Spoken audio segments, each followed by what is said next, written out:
Okay, लक्ष द्या. Two different coils have a self-inductance दिलाय. Current in both coils increase at the constant rate. At particular instant, power in both coils same मगासारखंच. Okay. And energy in first coil and second relation find दिलेले option मध्ये. तुम्ही solve केला तर फार easy आहे. बघा, power energy is half Li square. बरोबर आहे. एक formula. Power E into I. E ची व्हॅल्यू काय? आता E म्हणून चालणार नाही, तर व्होल्टेज मिळायला पाहिजे. V into I. Voltage induced L di by dt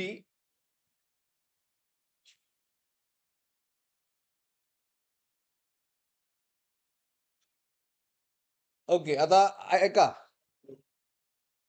voltage is V आहे.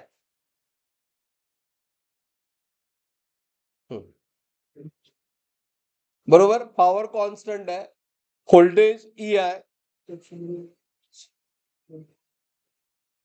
High form is a constant and V is L di by dt. हा एक फॉर्म्युला. हा. So using this,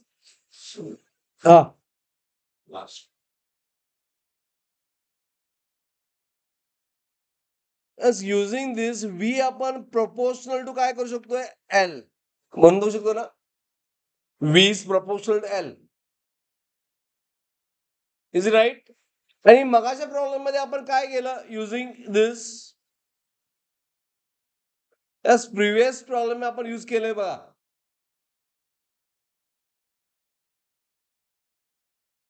As in previous problem we use E1 by E2.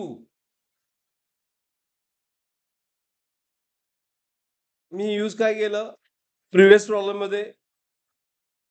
L2 by L1. बरोबर आहे. Is right. Previous problem मध्ये solve केले आपण. मग L2 and V मध्ये रिलेशन काय? डायरेक्ट. त्यामुळे V2 by V1. E1 by E2 आहे ना. सो इथे दिला V2 by V1. आता ह्यात ऑप्शन कुठे आहे? काय E1 by E2 नाही, E2 by E1 आहे. E1 by E2 चा करंट बरोबर आहे. मग E2 by E1 म्हटलं तर in term of voltage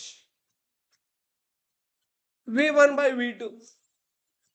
nothing but B option. हे कसं आलं कळालं का तुम्हाला? प्रिव्हियस प्रॉब्लेम मध्ये आपण सॉल्व केले बघा. प्रिव्हियस प्रॉब्लेम सॉल्व केलंय.